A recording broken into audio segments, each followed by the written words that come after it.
আছি আলহামদুলিল্লাহ। আপনি কেমন আছেন? হ্যালো, জি ভাই। কি অবস্থা বলেন? নামাজ পড়তে গেছিলেন? আসছেন? নামাজ পড়তে গেছিলাম, হ্যাঁ আসলাম এখনই। জি ভাই। তাহলে আজকে আপনাদের খুব মজার দিন। আপনারা তো ট্রেড করেন, মার্কেট ভালো হলে তো আপনাদের সব দিক থেকে ভালো। একদিকে যেমন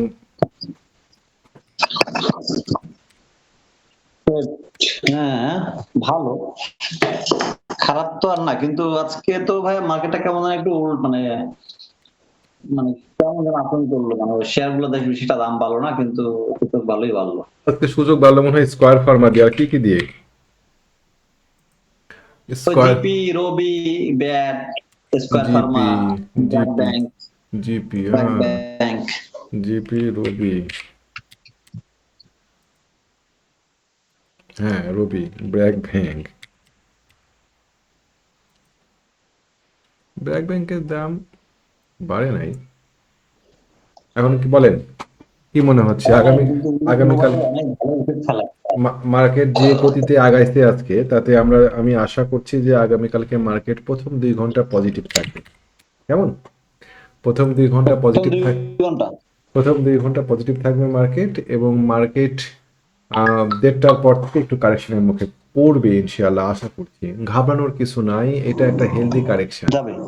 এটা একটা হেলদি কারেকশন, 5,050 থেকে 5,020 পর্যন্ত মার্কেটে নামতে পারে, নামুক, এটা তো ঘাবড়াচ্ছি না আমরা ইনশাআল্লাহ। আমাদের মার্কেটে এখন ফোকাস থাকবে ফোকাস থাকবে কোথায়? 5,320 এরকম জায়গায় আমাদের ফোকাস থাকবে এখন। 5,320, 5,280 এরকম জায়গায় আমাদের ফোকাস থাকবে এখন। 5,280 থেকে 5,320। ইনশাআল্লাহ জি, মার্কেট খারাপ হবে না, আল্লাহ ভরসা।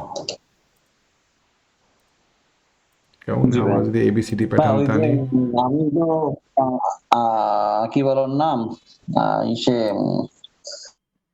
আরে আমি তো হচ্ছে ভাই ওই কিনছিলাম যে ওই যে ইসলামী ব্যাংক। এটা তো কি আমি সেল করতে পারবো? আমার তো 36 টাকা কেনা। বেশি দেবো কালকে কয় টাকায়? ইসলামী ব্যাংক ভালোই হবে আশিক, মার্কেট যদি ভালো হয় ইসলামী ব্যাংক পড়ে থাকবে না। থাকবে? আরেকটু সে নিচের দিকে নামলেও নামতে পারে, কতটুকু? 36 টাকা 10 পয়সা, 36 টাকা 20 পয়সা সে নামতেও পারে, এরকম জায়গাতে আসতে পারে, কেনা উচিত। 36 টাকা 20 পয়সা যদি আসে শেয়ারটা, তাহলে আমার স্টপ লস থাকবে খুবই কম, 35 টাকা স্টপ লস দিয়ে আমার তখন সেটাতে এন্ট্রি দিতে পারে। আমাদের টার্গেট হবে এবিসিডি প্যাটার্ন, তার মানে কতটুকু? আমরা যদি ধরি এখানে, তাহলে পরে আমাদের টার্গেট হবে 42 টাকা। আমরা 36 টাকায় কিনবো, 42 টাকায় বিক্রি করবো। স্টপ লস হবে 34 টাকা 80 পয়সা, 35 টাকা এরকম জায়গাতে স্টপ লস থাকবে। আশা করছি যে এই শেয়ারটা খারাপ হবে না, শেয়ারটা এন্ট্রি দেওয়া যায়। কেমন? ভাইয়া তো এই আপনার এনভার টেক্সটাইল তো আপনার ভালো বাড়লো। দেখছেন নাকি না থাকবে? এনভয় টেক্সটাইল বিক্রি করা হয়নি।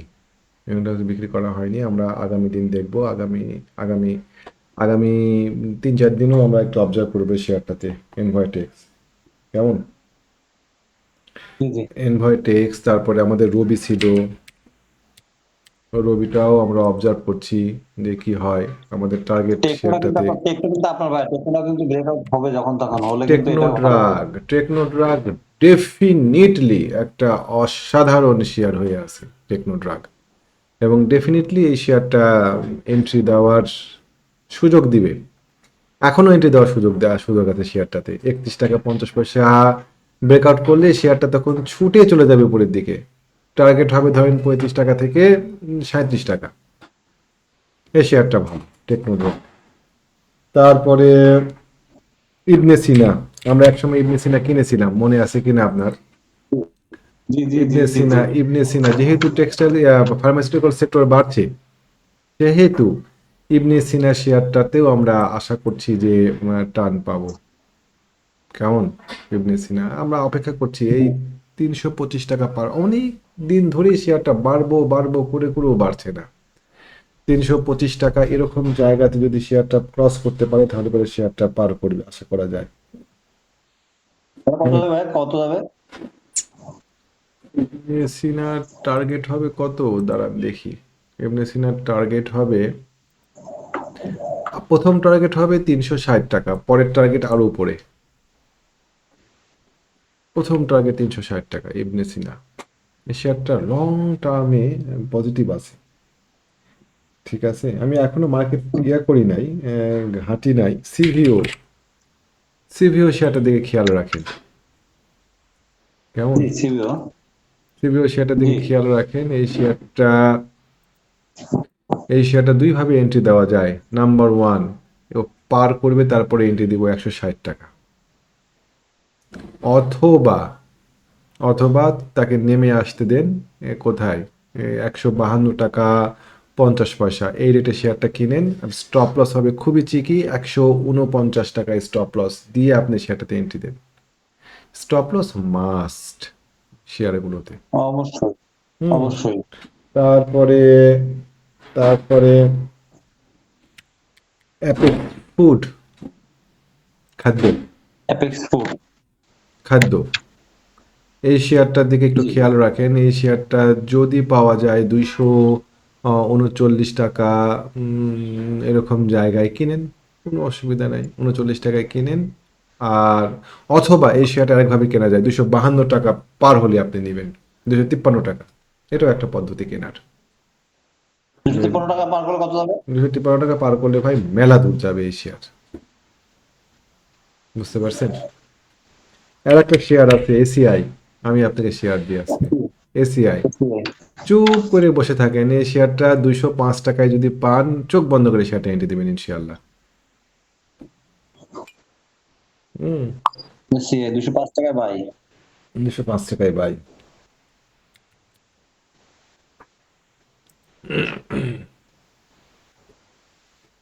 মোজাফর হোসেন স্পিনিং মিলটা হাত থেকে বাড়ায় গেল। দুইটা শেয়ার নিয়ে আজকে আমি আমি কখনো শেয়ার বাড়ায় গেলে পরে করি না। দুইটা শেয়ার নিয়ে আমি খুব আজকে করলাম। একটা হচ্ছে ইসলামী ফিনান্স, একটা হচ্ছে ইসলামী ফিনান্স। এই শেয়ারটা হাতছাড়া হয়ে গেল, এবং অনেস্টলি এই শেয়ারটা আমি দীর্ঘদিন ধরে পার্সু করছি। আমার অতীতের ভিডিওগুলোতে দেখবেন ইসলামী ফিনান্সের কথা বলা আছে, ইসলামী ফিনান্সের কথা বলা আছে। এই শেয়ারটা ধরতে পারিনি, আজকে সার্কিট মানে লাগা ছিল। তো যদি ইসলামী ফিনান্স কমে আসে 9 টাকা 90 পয়সা, 9 টাকা 80 পয়সার দিকে পান, নিয়ে নেই শেয়ারটা। 9 টাকা 20 পয়সায় স্টপ লস ধরে সেটাতে থাকলে পারে ভালোই প্রফিট হবে, আশা করা যায় ইসলামী ডাবল ফিনান্স। হয়ে গেছে ভাই, 5 টাকা ছিল, ডাবল হয়ে গেল তো। ডাবল হয়ে গেল শেয়ারটা, এই শেয়ারটা আরো ভালো হবে। ইসলামী ফিনান্স আর মোজাফফর হোসেন স্পিনিং মিল, এই শেয়ার দুইটা নিয়ে আমার একটু মনটাই খারাপ, যে এই শেয়ার দুইটা দেখতে পাচ্ছিলাম। গতকালকেও একজনকে বললাম যে এই শেয়ারটা ভালো হবে 15 টাকা। গতকালকে 15 টাকা 14 টাকা 80 পয়সা এরকম রেটে অনেকক্ষণ ছিল, মাত্র 14 টাকা স্টপ লস দিয়ে, 80 পয়সায় স্টপ লস দিয়ে শেয়ারটাতে এন্ট্রি দেওয়া যেত। এটা টার্গেট ছিল হচ্ছে 17 টাকা, 1:2। গতকালকে ভিডিওতেও এটা নিয়ে আমি কথা বলছিলাম, মোজাফফর হোসেন নিয়ে, তাই না? জি তো জি। তারপরে আর কি, আর কয়েকটা শেয়ার দেন।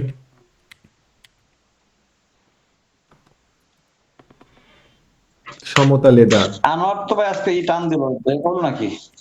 না না না না, এতই সহজ, এতই সহজ, এতই সহজ। এই শেয়ারটাকে পার করা কি এতই সহজ? 195 টাকা থেকে 83 টাকা, এটা হচ্ছে ওর রেঞ্জ। 183 টাকা থেকে, না 83 টাকা থেকে 95 টাকা, এটা হচ্ছে ওর রেঞ্জ। এইটুকুর মধ্যে সে ঘোরাফেরা করতে পারে। দেখেন 95 টাকার কাছাকাছি যাওয়া মাত্র প্রচুর। আমার ভিডিও ভিডিও কমেন্টে দেখতে পাবেন, আমি আনোয়ার নিয়ে কোনো এক ফলোয়ারকে বলেছিলাম যে আনোয়ার গ্যাভানাইজিং এর রেঞ্জ হচ্ছে 95 টু 83। তো যদি 95 ব্রেক করে উপরের দিকে উঠতে পারে এবং এই ভলিউমে হবে না, আরও ভলিউম লাগবে, সেক্ষেত্রে আমরা এই শেয়ারটাকে একটা পজিটিভ দৃষ্টিভঙ্গিতে দেখব। 95-এর নিচে এবং 83-র মধ্যে এই শেয়ারটা নো ম্যানস ল্যান্ডে আছে। যেদিকে ব্রেকআউট করবে শেয়ারের প্রাইস সেদিকেই যাবে। কেমন? না, যে কিনলাম গতকালকে পড়ে গেল আজকে আবার। দেশ গার্মেন্টস, আচ্ছা, আমার একটা স্টুডেন্ট বলছে কেটিএল ভালো লাগছে, কেটিএল দেখবো। দেশ গার্মেন্টস, থ্যাংক ইউ, আমি দেখছি। লাইলা, আমার এক ফিমেল পার্টিসিপেন্ট, আচ্ছা, উনি মেসেজ করছেন দেশ গার্মেন্টস। ডিএসএইচ কই? ডিএসএইচ, দেশ গার্মেন্টস, হ্যাঁ, দেশ গার্মেন্টস খারাপ হয়নি, ডিসেম্বর ধরে রাখেন। স্টপ লস রাখেন হচ্ছে 103 টাকা, এটা স্টপ লস ধরে রাখেন। এই শেয়ারটা খারাপ হয়নি এখনো, দেশ গার্মেন্টস। কেটিএলটা দেখি, উনি কেটিএল এর কথা বললেন। কেটিএল, কেটিএল আহামরি ভালো হতে দেরি আছে। না, কেটিএলটা আমার খুব কেটিএল একটা ভালো লাগলো না দেখি। হুম। কেটিএল তো বিক্রির সময় হয়ে গেছে।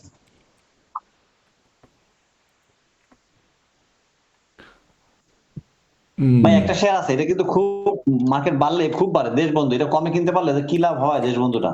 দেশবন্ধু পলিমার কই? দেশবন্ধু পলিমার, দেশবন্ধু পলিমারের টার্গেটটা দিই ফার্স্টে। আমি আগে টার্গেট ঠিক করি, তারপরে শেয়ার কিনি। টার্গেট হচ্ছে 17 টাকা। কেমন আশিক শুনেন, মার্কেট জি আপাতত পজিটিভ। 5,000-এর নিচে না নামা পর্যন্ত মার্কেট পজিটিভ। আগে সেন্সটা বুঝেন মার্কেটের, তারপরে আমরা শেয়ার জি নিয়ে আলোচনা জি করব। মার্কেটের জি সেন্স জি। হচ্ছে মার্কেট পজিটিভ। কতক্ষণ পর্যন্ত মার্কেট পজিটিভ? যতক্ষণ পর্যন্ত মার্কেট 5,000-এর নিচে না নামছে। তাহলে পরে আমরা এখন মনে প্রাণে চাইবো যে মার্কেট 5,000-এর নিচে না নামুক। আচ্ছা, 5,000-এর নিচে নামলে পরে মার্কেট আবার তার পুরনো ধারায় ফিরে যাবে, মানে কি, যে সাইড ওয়াইজ রেঞ্জে ফিরে যাবে। তো মার্কেট সম্ভবত ফিরবে না, নামবে না, মার্কেট 5,000-এর উপরেই থাকবে আগামীকালকে। আজকে শেয়ারটা ডেইলি চার্টে 200 দিনের সিম্পল মুভিং অ্যাভারেজকে টাচ করেছে। বুঝেন বিষয়টা, টেকনিক্যালি জি ব্যাখ্যা দিই। শেয়ারটা আজকে মার্কেটে 200 দিনের মুভিং অ্যাভারেজ ছিল হচ্ছে 5,085। কেমন? মুভিং জি অ্যাভারেজে সাধারণত 5,000, 200 দিনের simple moving average plus minus কিছু হবেই, মানে মাথা চেড়ে দিয়ে আবার নিচের দিকে নেমে যাবে। এইটা খুব সহসা পার করাটা অতটা সহজ না আর কি। আমরা যদি মানে দেখি 5,100। 5,000, ধরেন 5,100, আমরা যদি দেখি তাহলে এইখানে দেখেন আমরা, আমি চার্টে দেখাচ্ছি গোল করে, এখানে আমাদের 200 দিনের গড়দামে বাড়ি খেয়েই মার্কেট পড়ে গিয়েছে। ওই 200 দিনের গড়দাম বর্তমানে এখানে আছে মোটামুটি 5,100 এরকম জায়গায়। হুট করে একটা ক্যান্ডেল দিয়ে 200 দিনের সিম্পল মুভিং অ্যাভারেজকে আপনি পার করে দিবেন, এইটা আশা করাটা অতটা, মানে কি বলবো, মানে খুব অতটা সহজ না আর কি। সহজ দুশো হবে দিনের না, দুশো সহজ দিনের হবে না। 200 দিনের গড়দাম পার করা অতটা সহজ না, সোজা কথা। তো মার্কেট, আশা করছি যে আগামীকালকে, মার্কেট তো ভেলোসিটির উপরে আছে, মার্কেট ভেলোসিটির উপরে আছে, মার্কেট দোলনের উপরে আছে, মার্কেট মোমেন্টামের উপরে আছে। হুট করে মার্কেট, তো ধরেন আপনি একটা গাড়ি চালাচ্ছেন 100 কিলোমিটার বেগে, আপনি কি চাইলে পারেই 1 সেকেন্ডের মধ্যে গাড়িটাকে থামাই দিতে পারবেন? পারবেন না। না না না। তো ঠিক জি ভাই। মার্কেট আগের দিন 75 পয়েন্ট, আজকে 60 পয়েন্ট বেড়েছে, আপনি চাইলে পারে আগামী দিনকে মার্কেটকে ধাপ করে ফেরাতে পারবেন না। তো আশা করছি মার্কেট আগামী দিন এই ভেলোসিটিতেই থাকবে। 2 ঘন্টা, প্রথম 2 ঘন্টা 2.5 ঘন্টা মার্কেট পজিটিভ থাকবে, এবং মার্কেট 1:30টার পরে গিয়ে কারেকশনের মুখে পড়বে, এটা আমার ধারণা। কেমন? 1:30টার মুখে মার্কেট যদি কারেকশনের মুখে পড়ে, তাহলে পরে আজকে, আগামীকালকে মঙ্গলবার, বুধবার দিনেও কারেকশন থাকতে পারে, বৃহস্পতিবারের দিনের শেষের দিকে গিয়ে অথবা রবিবারের দিন মার্কেট হয়তো আবার পজিটিভ পেতে পারি আমরা। খুব হেলদি এবং স্বাভাবিক একটা শ্যালো কারেকশনের মুখে মার্কেট পড়তে যাচ্ছে। আচ্ছা। কেমন? আর একটা শেয়ার আছে ভাই, এশিয়া ইন্স্যুরেন্স একটু দেখবেন, আমার একটা ক্লায়েন্ট আছে, দেখে দিবেন। কিন্তু এশিয়া ইন্স্যুরেন্স দেখি না, এগুলো হঠাৎ করে দেখতে গেলে পরে আমার অসুবিধা হয় আমার। বুঝছি বুঝছি বুঝছি। না, না, না, না, না, এশিয়ান ইন্স্যুরেন্স, শুনেন, গত 18 তারিখে বাজারে গুজব ছড়াই গেল যে হিরোর আবার আগমন হয়েছে, হিরো আবার মার্কেটে জি জি সক্রিয় হয়েছে। আমি এই বিষয়টা নিয়ে একটু ঘাটাঘাটি করলাম যে আসলে কি তাই? না, হিরোর বিরুদ্ধে 2024 সালে 135 কোটি টাকার, হিরো এবং তার গঙের বিরুদ্ধে 135 কোটি টাকার জরিমানা করেছে বাংলাদেশ স্টক এক্সচেঞ্জ, কেমন, বিএসসি। তারপরে দুদকের মানি লন্ডারিং আইনে তার বিরুদ্ধে মামলা আছে। তারপরে সাকিব আল হাসানের মোনাক ট্রেডিংসের সাথে তার একটা দুর্নীতির মামলা আছে। এই মামলাগুলো নিয়ে চার্জশিট দাখিল করা আছে। মার্চ মাসের 3 তারিখে মামলার ডেট দেওয়া আছে। সে টোটালি আত্মগোপনে আছে। তার বিও আচ্ছা অ্যাকাউন্টগুলো সব সিজ করা আছে, ফ্রিজ করা আছে। তার ওয়াইফ, তার পরিবারের সদস্যদের অ্যাকাউন্টগুলো সব ফ্রিজ করা আছে। এখন এরকম আচ্ছা। অবস্থাতে তার যে দোসর ছিল, তার যে সঙ্গীরা ছিল, তারা সব ছড়াই ছিটাই গিয়েছে, কেউ জেলে, কেউ দেশের বাইরে, কেউ আত্মগোপনে আছে। এখন চাইলে পারে কি হিরো আর আগের মতন মার্কেট দাপাতে পারবে? না। হ্যাঁ, সাধারণ কমন সেন্স। আমরা আসলে কি দুনিয়ায় থাকি? আমরা যারা শেয়ার ব্যবসা করি তারা মনে হয় হুঁশে থাকি না, তারা বেহুঁশে থাকি। জি, জি। হুম, তারা বেহুঁশে থাকি যে এই হিরুর আগমন, মানুষজন কত খুশি। এবং এবং এবং শুনে অবাক হবেন যে এমন এমন জায়গা থেকে কথাগুলো আসছে যে আমি একটু অবাক হয়ে তাকায় দেখি যে এতগুলো পাবলিকের সামনে সে এইরকমভাবে কথা বলছে যে হিরুর আগমন হয়েছে, ইন্স্যুরেন্সগুলো বাড়বে। আহা, সুবহান আল্লাহ! এই আমাদের সেন্স, এই আমাদের চিন্তা আচ্ছা। ভাবনা মার্কেট নিয়ে না। তো ইন্স্যুরেন্সগুলো, আমি একটু সেক্টরটা দেখি ইন্স্যুরেন্সের। ইন্স্যুরেন্স সেক্টর যারা আজকে শেয়ার কিনলেন তারা মোটেও বুদ্ধিমানের কাজ করলেন না। ইন্স্যুরেন্স সেক্টর ট্রিপল টপ করে ফেলে দিয়েছে এই জায়গাতে। হ্যাঁ, এই জায়গাতে ট্রিপল টপ করে ফেলে দিয়েছে। সেক্টরের পক্ষে আর খুব বেশি আগানো আমার মনে হয় না সম্ভব। এবং জি। আপনি দেখতে পাবেন বিএনআইসিএল মার্কেট লিডিং দিচ্ছিল, বিএনআইসিএল মার্কেট উপরের দিকে উঠতে গিয়ে উঠতে পারেনি। ক্রিস্টাল বিএনএসসি। এইরকম মার্কেটে ক্রিস্টাল, এই শেয়ারগুলো উঠতে গিয়ে ক্রিস্টালে একদম টার্গেট। আমার এক স্টুডেন্ট জিজ্ঞাসা করছিলেন যে ক্রিস্টাল কি করব।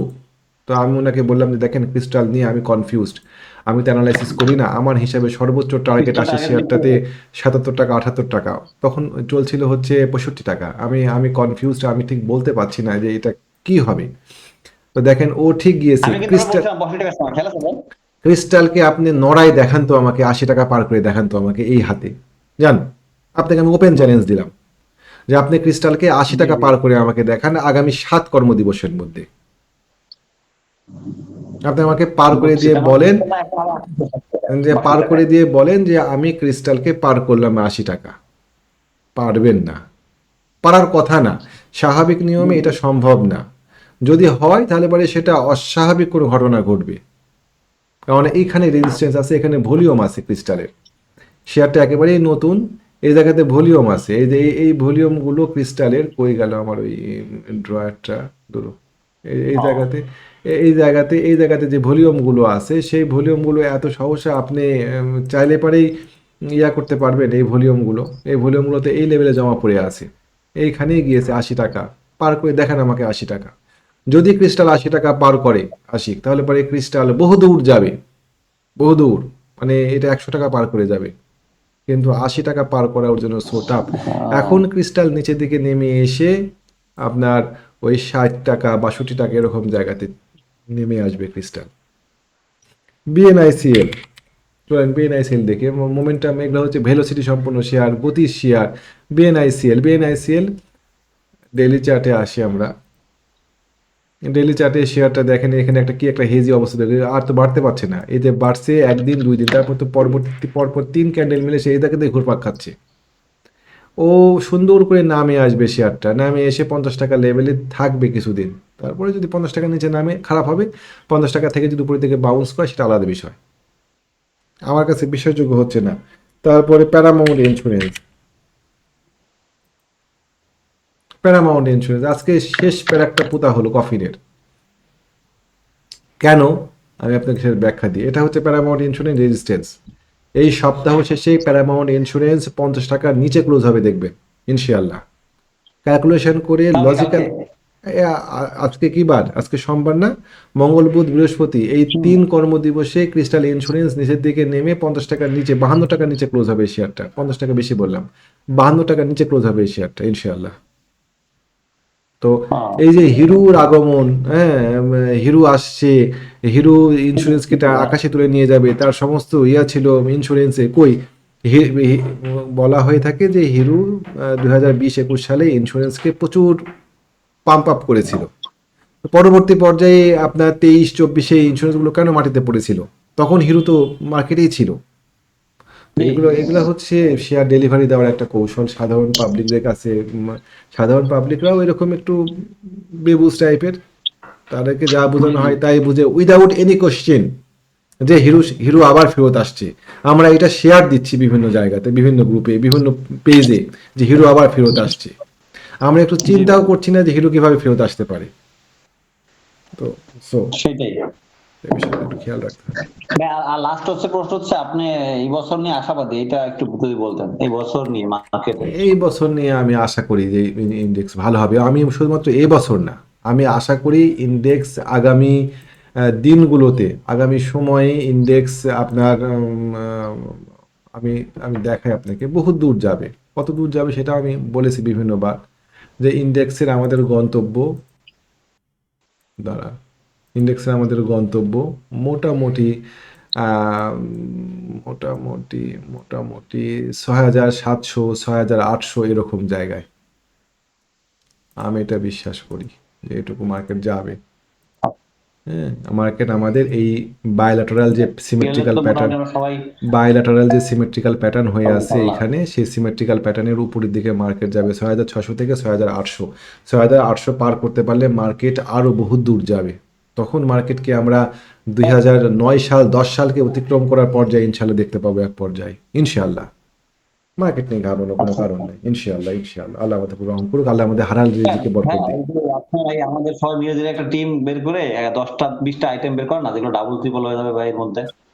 ডাবল ট্রিপল হওয়া তো আইটেম বহুতগুলো, এখন খুঁজে খুঁজে শেয়ার বার করেন, নিয়ে একটু ধৈর্য ধরে থাকেন, এই শেয়ারগুলো সবগুলোই ইনশাল্লাহ 50% 40% গেম দিবে ইনশাল্লাহ কারণ এই যে ইনশাল্লাহ। ভাই, এই লাফায় আমরা কি করি, পুঁজি একটা যায় তো একটা আসে, একটা যায় তো একটা আসে, তার থেকে বরং যদি আমরা পজিশন নেই যে আগামী 6 মাসের জন্য যে আমাদের টাকাগুলো ডাবল হবে, এরকম কিছু শেয়ার যদি বাছাই করে কিছু শেয়ার যদি ইনভেস্ট করতে পারি, আমার টাকা পোর্টফোলিওর 70% আর 30% নিয়ে ট্রেড করলাম, আর 70% টাকা আমরা হচ্ছে গেলো ইনভেস্ট করলাম, যেটা কিনা ডাবল ট্রিপল হবে ইনশাল্লাহ, এরকম কিছু। ইনশাল্লাহ ইনশাল্লাহ আপনার আপনার ভারী এখানে মার্কেট যখন মার্কেটে টাকা ঢুকলে পরে দেখবেন এই সমস্ত শেয়ারগুলো এখন একটা ভালো পটেনশিয়াল শেয়ার নেন, খুঁজে বের করা যায় এগুলো, পটেনশিয়াল শেয়ার নেন, নিয়ে চুপচাপ শক্ত করে ধরে বসে থাকে। জি। হ্যাঁ, ছোটাছুটি না করে এ হচ্ছে অবস্থা। তো থ্যাংক ইউ আশিক। যেমন দেখেন না, গত বছর আইবিপি ডাবল করলো, তারপর বিজনেস আইবিপি সেলটা ডাবল হলো, আইবিপি এরকম কি ডাবল হয়? আইবিপির কি হলো? আইবিপি হঠাৎ করে বাড়ছে কেন? কি এমন ঘটনা ঘটলো আইবিপির? এটা কি ফান্ডামেন্টালি কোনো কিছু ভালো কিছু আইবিপি হলো? উপরে আইবিপি তো বাড়ছে। আইবিপি তো মনে হচ্ছে আশিক শেয়ারটা ভালো হচ্ছে। এই শেয়ারটা এই শেয়ারটাতে আপনার মানে আমার কাছে তো বিভিন্ন মানুষ ফোন দেয়। তো বিদেশ প্রবাসী কিছু মানুষ আমাকে ফোন দেয়। প্রবাসী কিছু মানুষ আমাকে ফোন দেয়। তাদের কাছে আমি ফোনে কথা বলে ২টা জিনিস বুঝতে পারি। প্রথমত, যে তাদের কাছে শেয়ার থাকে হচ্ছে লো পেডআপের শেয়ারগুলো তারা কিনে। কেন তারা লো পেডআপের শেয়ার পছন্দ করে জানি না। কেন তারা লো পেডআপের শেয়ার পছন্দ করে প্রবাসী বাঙালিরা। আর জি। তাদের কাছে একটা বড় অ্যামাউন্টের কাছে আইবিপি আছে। আমি জিজ্ঞাসা করেছিলাম যে আইবিপি কেন কিনছেন? তো ওনাদের বক্তব্য ছিল যে আইবিপি তাদেরকে কেনানো হয়েছে। তো এই জি। প্রবাসীরা কিন্তু শেয়ার বিক্রি করে না। প্রবাসীদের একটা বৈশিষ্ট্য হচ্ছে তারা শেয়ার ধরে রাখে। তারা টাকা দেখতে পায় 40% 30% 80% পর্যন্ত গেইন হয়ে যাচ্ছে, তারা চিন্তা করে আর 20% হলেই তো 100% গেইন হবে, এবং পরবর্তী পর্যায়ে তারা আবার ডাউন সাইডে চলে যায়, তারা শেয়ার বিক্রি করতে পারে না। তো এই প্রবাসীদের কাছে আছে হচ্ছে আইবিপি, এবং সবচেয়ে মজার ব্যাপার হচ্ছে আইবিপি যদি 12 টাকা 80 পয়সা ক্রস করতে পারে, আজকে 12 টাকা 40 পয়সা, তাহলে আইবিপি কিন্তু রানে উঠে যাবে। আইবিপি 12 টাকা 80 পয়সা ক্রস করলে। হ্যাঁ, আইবিপি 12 টাকা 80 ক্রস করলে আইবিপি রানে উঠে যাবে, এবং এই ধরনের শেয়ারগুলো যেগুলো আপনি বলছেন যে ডবল হওয়ার সক্ষমতা রাখে, এই ধরনের শেয়ারগুলো ডবল হওয়ার সক্ষমতা রাখে আইবিপি। আচ্ছা, আচ্ছা। একটু খেয়াল রাখেন শেয়ারটাতে 12 টাকা 80 পয়সা পার করতে পারলে শেয়ারটা তার গ্রিন জোনে পৌঁছায়। এখন পর্যন্ত শেয়ারটা রেড জোনেই আছে। 12 টাকা আইবিপি। আজকে সিলভা শেয়ারটা, অনেস্টলি সিলভা শেয়ারটা আমার কাছে বেশ ভালো মনে হচ্ছিল, যে শেয়ারটা এখানে একটা মুভ দিয়েছে, এখানে একটা এই দেখুন একটা মুভ দিয়েছে সিলভা, এখানে একটা মুভ দিয়েছে, দিয়ে ও এখানে এখানে এখানে এখানে অ্যাকুমুলেশন হচ্ছে, দেখেন জি। সিলভা আজকে ঠিক পজিটিভ পজিশন নিয়ে নিয়েছে ভালো ভলিউম সহকারে। তো সিলভা আইবিপি এই শেয়ারগুলো বলা যায় না আগামী দিন মার্কেটে আগায় আসতে পারি, মেবি আল্লাহ মালুম। তো ঠিক আছে আশিক, থ্যাংক ইউ। আমি ওকে ভাই, ওকে। আমি আমি আমি শেষ করলাম যে আসসালামু আলাইকুম।